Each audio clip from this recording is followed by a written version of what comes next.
and greetings from Chicagoland. I'm Munira Zahabi, the Niche Navigator, and welcome to Munira's Musings. I'm your host, podcaster, author, coach, and international speaker. Each week, I bring you insightful conversations with extraordinary individuals who share their unique perspectives and stories. Join me on this captivating journey as we explore new ideas and inspirations. Now, let's dive into today's episode with our special guest. Greetings from Chicagoland. Hi, everybody. This is another segment of Munira's Musings with another guest. It's a beautiful time for this topic to be here, to be spoken about, because we are closing this year out and we're going to start a new one. And we are talking about building wealth. Our guest today is Cannon, and he is going to talk about wealth building. So welcome to our show, Cannon. And how are you doing? Hey Munira, how are you? I am great. I used to live in Chicago, love Chicago, and back when I first started my career, so great place to be. Why did you run away from Chicago?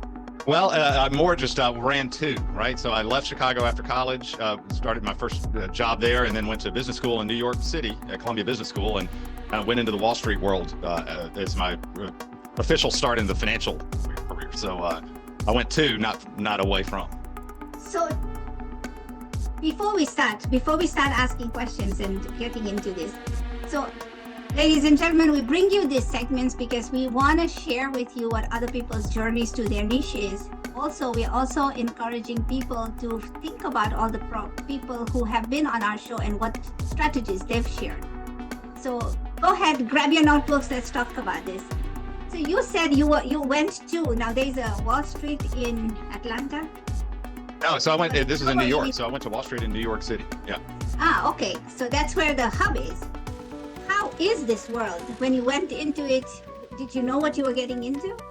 Yeah, I did, right? So I went to business school in New York City and then went and started my career on Wall Street as an analyst and loved it, but we're going to fast forward, to the niche, right? And how did I end up doing what I do today, which is, for me, specializing with business owners, small business owners, and helping them build their wealth, as well as building a successful business around a successful exit. So, but when you're a Wall Street analyst, how do you end up there, right? That's a really interesting journey and pivot.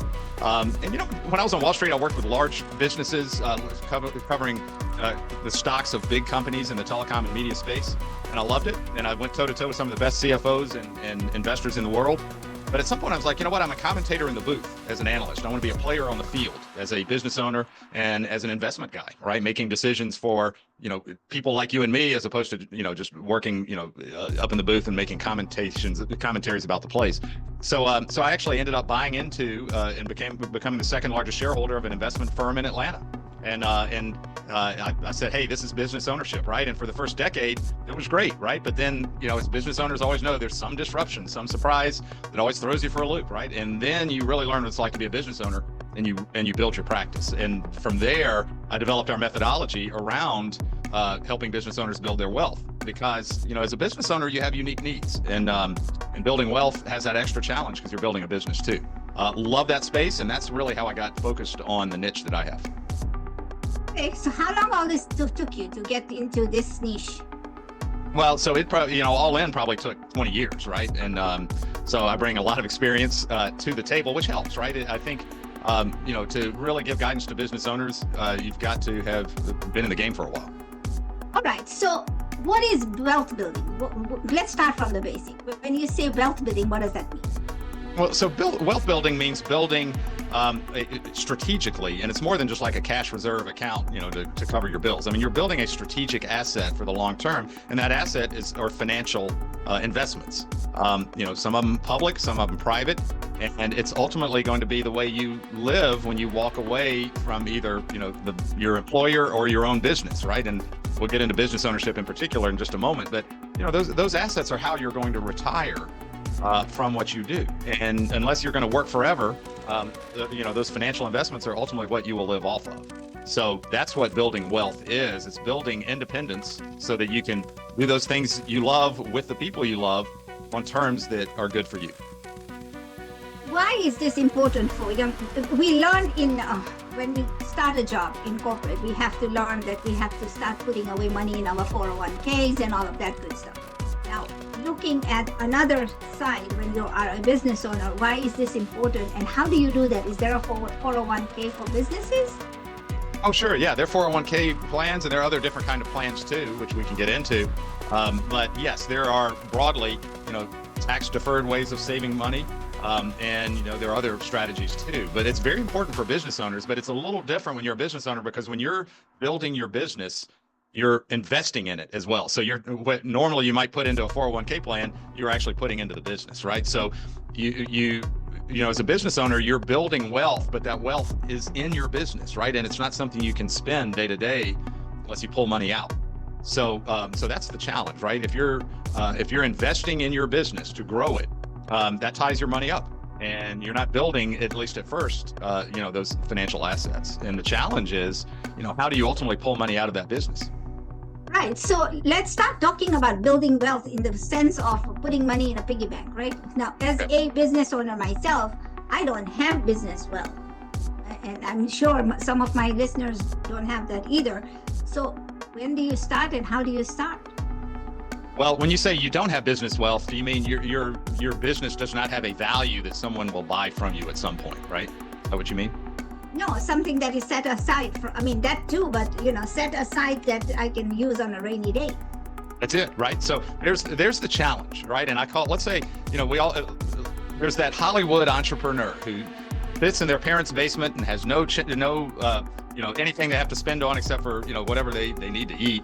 And they invest and build this incredible business, and they have a successful IPO, and they make tons of money, and they don't have to worry about it. And their business became, when they had their IPO, a successful retirement vehicle, right? They created all their wealth right there in that one event.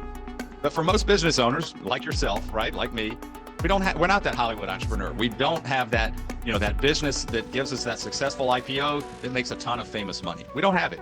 So the question is, right, and not only that, we're also not in our parents' basement huddled up, right? We're spending on things like building a family, if that's important to you, or building, involved with your community, or you have obligations, and suddenly you've got things you've got to spend on, right? So you have this challenge, right? You've got a business that you need to pull money out of, and yet at the same time, you've got a business you need to grow and value.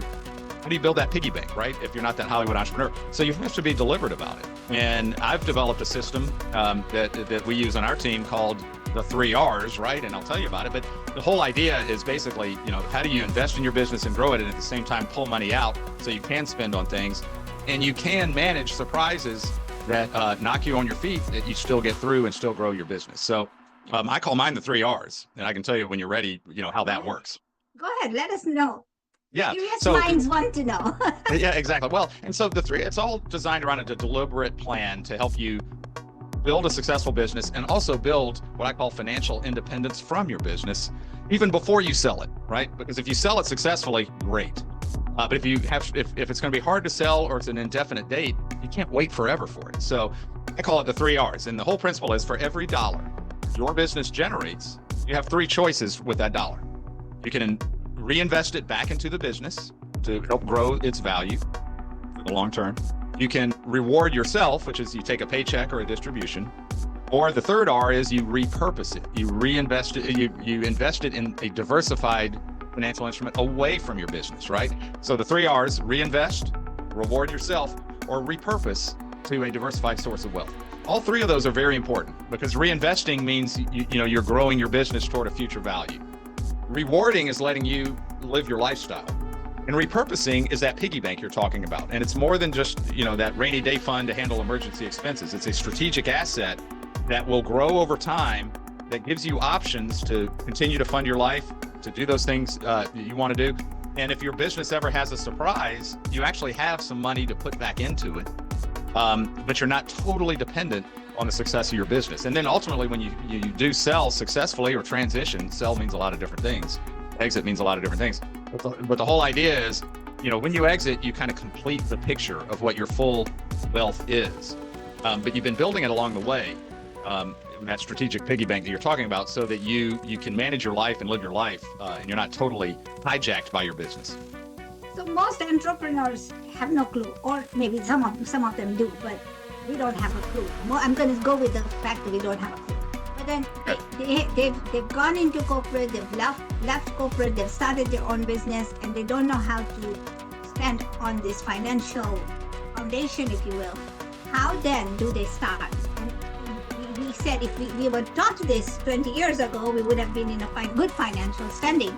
And there's entrepreneurs that are flooding the market every single day. So how can we help them figure this out? Yeah, perfect question. So, and we work with entrepreneurs all the time who leave the corporate world and they actually already have some diversified assets through the savings they had through their employer. And they invest some of it in their new business that they're now building themselves, right? Or then maybe they buy into like I did.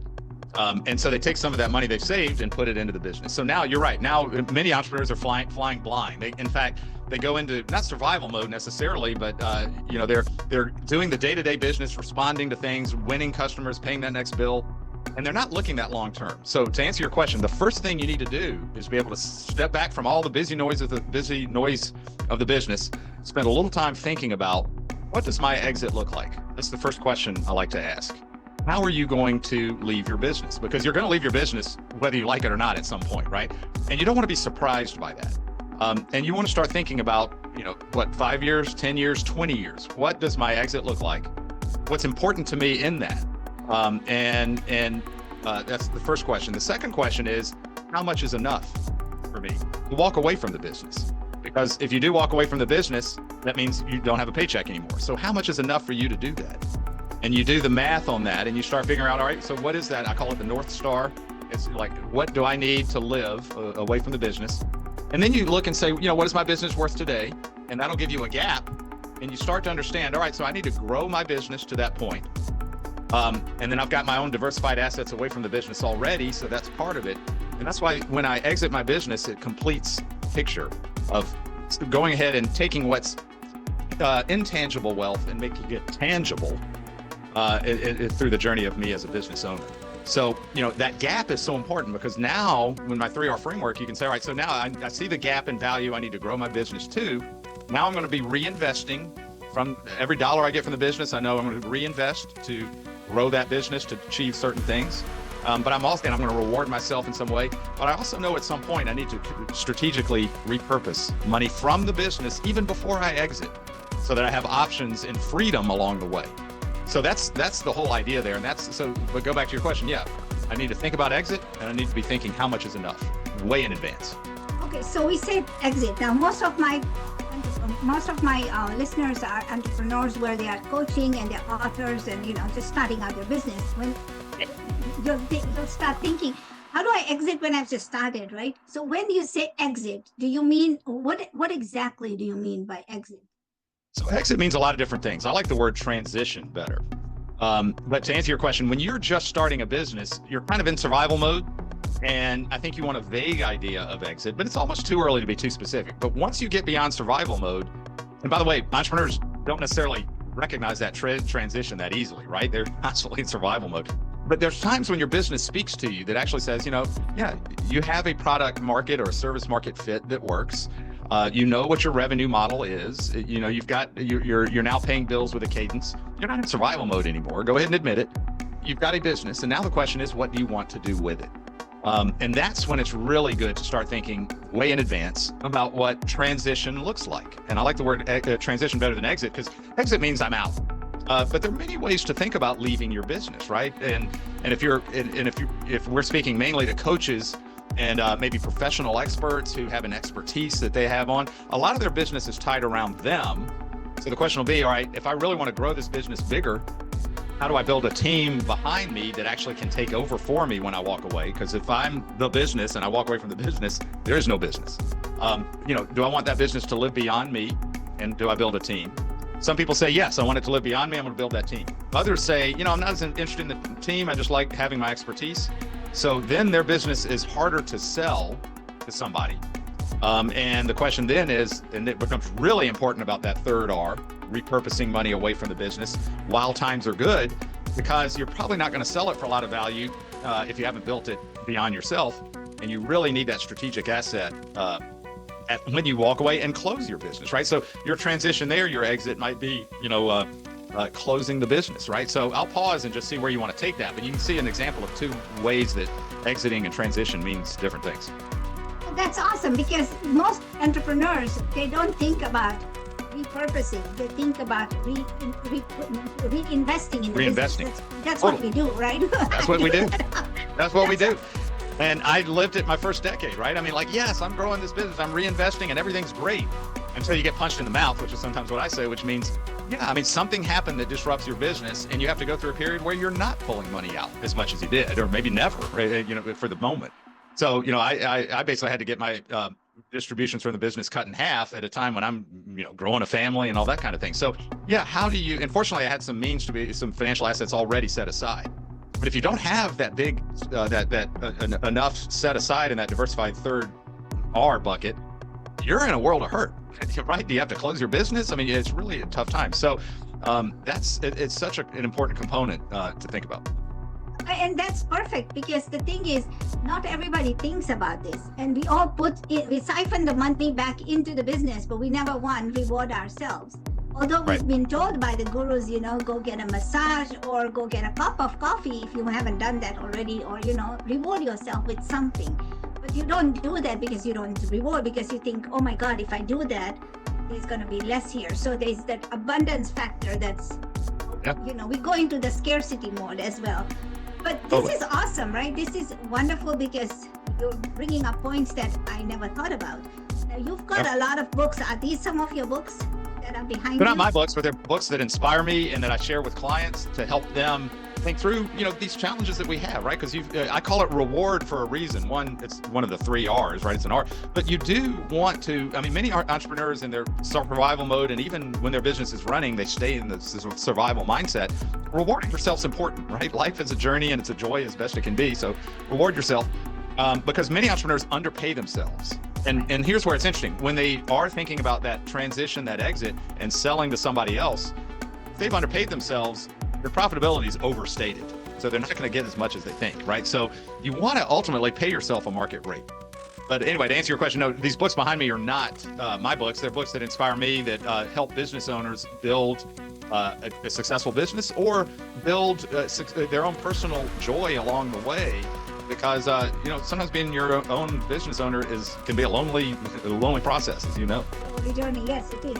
Because people don't understand that, right? And people don't get the fact that you are trying to make a difference in the world. Anyway, Totally. So the question that I want to ask you is, for those people who haven't thought about this, and this is a thinking point, how do they start with your strategy? Well, so I'm actually in the process of writing a book about it, so it'll help people think about it, right? I mean, the key thing is be deliberate and have build a deliberate plan. And you can do it yourself, although it does help to have, what I call an ecosystem. You're not an island as a business owner making decisions just yourself. It's better to have good advisors who can help. Some of them you pay, some of them you don't have to pay. They might be peers. And we can talk about that. But getting advice, getting guidance is so important. But, for me, writing this book to help business owners get started on this. And like I said, there's a process to it. And basically there are 3 parts to it. The first is figuring out what I call your narrative, right? Which is about what do you want? What do you want your business success to look like? What do you want your personal success to look like? Think about this. I'm asking entrepreneurs to think about this as a starting point, and it involves that question of what does your exit look like, and how much is enough for you? All that is part of your narrative. It's based on your values. It's based on what you want to achieve. What you want your business success to be. What do you want your legacy to be if you're successful? And what kind of life do you want to live? Setting your narrative is so important because it establishes your values. It establishes what you want your business to be, what your exit looks like, and how much is enough. So key. So you start with that. And many business owners are like, I'm so busy, I don't have time to think about that. I get it. But you've got to at some point if you're going to do this right. The second thing is understanding your risks, right? Your business might have risks and you might have personal risks.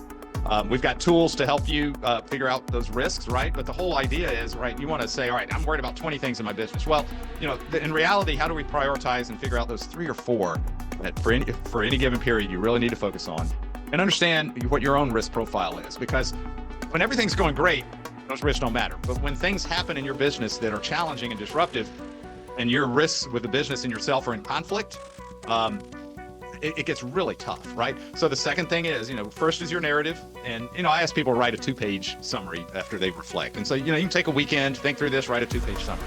On your risks, we've got tools, there are ways to do that. We can get into a little bit here.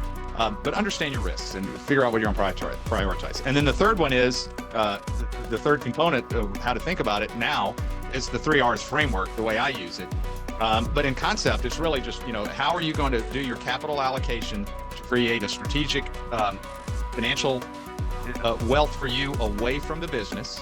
And liquidity is important here. A lot of entrepreneurs are like, oh, I got my private business and I want to go invest in my friends' businesses, and that's private, separate wealth. And that's true. But when you're first starting out, you want your wealth to be liquid so that you can use it if you need to, right? Because if you've tied up your money elsewhere away from the business, but it's still tied up, I still can't access it, right? So building that strategic wealth at first that's liquid, but ultimately, that's diversified. So those 3 things are what I ask entrepreneurs to do, and you can do it yourself. It just takes time. It requires feedback from people. Talk to a peer group. I think it's so important if you're a business owner to have a peer group of fellow business owners or CEOs where you can bounce ideas, right? And get someone to challenge you and keep you honest on things. The final point on this, and I realize it's a lot, but it's important work. Once you get those 3 things in place, your narrative, your risk profiles, and your capital allocation framework, which I call the 3 R's, then you need an accountability coach, an accountability system, right? Because once you get your 3 R's plan in place and you know what your gap is and your current value and your future value and how to grow your business, you're going to start prioritizing strategically what you need to do in your business to get there. And then you say, all right, so for the next year, I want to achieve, this in revenue, this in profitability. And then you break it down to, all right, so for the next quarter, here are the 3 things I'm going to focus on. And these are the 3 things I'm going to do to grow my business and to do my 3 R's allocation. An accountability coach just simply, and I play this role with our clients. Every quarter, they're like, okay, I told you I was going to do it. How did I do? Right? And I get to ask them questions, and they're like, you got to hold me accountable, because you might do all this thinking and then get back into the business and you suddenly forget to do it. Okay, so thank you so much. Now, all of this said, those people who don't know anything, paralysis analysis right now may be happening. How do people find you? So they can find me on, boys, you can go to LinkedIn and just find me, Cannon Carr, at LinkedIn. You can go to my, the firm I work with is called EP Wealth Advisors. And you can go to EP Wealth Advisors, their website, and go find the Atlanta office, and you'll find me and my team there. You can also just reach out to me at my email, ccarr@epwealth.com, and listen, contact me that way. And one thing that helps people sometimes is, we can just set aside 30 minutes to visit. I can hear your story a little bit, and I can do one of those risk assessments of your business and help you figure out the risk assessment just in a quick conversation. It won't be super comprehensive, but you'll start to get a sense of at least what's the risk in my business and what should I focus on. And, that's just a conversation starter. You might find that helpful, and, if things go from there, we'll figure out more. This is such an essential part, because as we grow older, we need to start thinking about all of the things that we've talked about. And wealth building is not just having money in hand, it's also having money in the end of everything, because you can't be working all your life.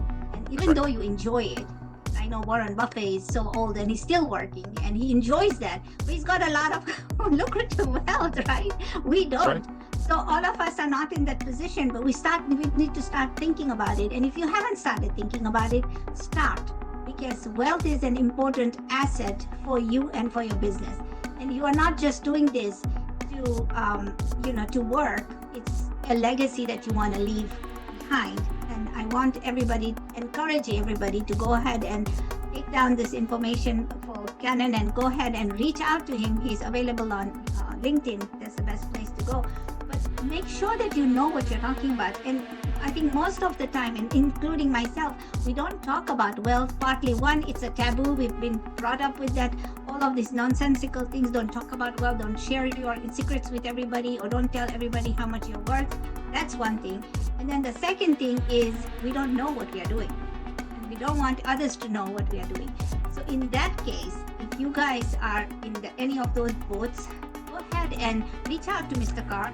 Take a 30-minute and see if this is something that you want to invest in, because it's very important. You've nailed it, Munira. You're exactly right. I mean, the small business owners play such a vital role in their communities and building their own lives too. And it's important, and it's too important. Wealth is too important just to let accident happen accidentally. You want to be deliberate about it and thinking through it. Right. So if you enjoy this, ladies and gentlemen, go ahead, like, share, and subscribe to our channel.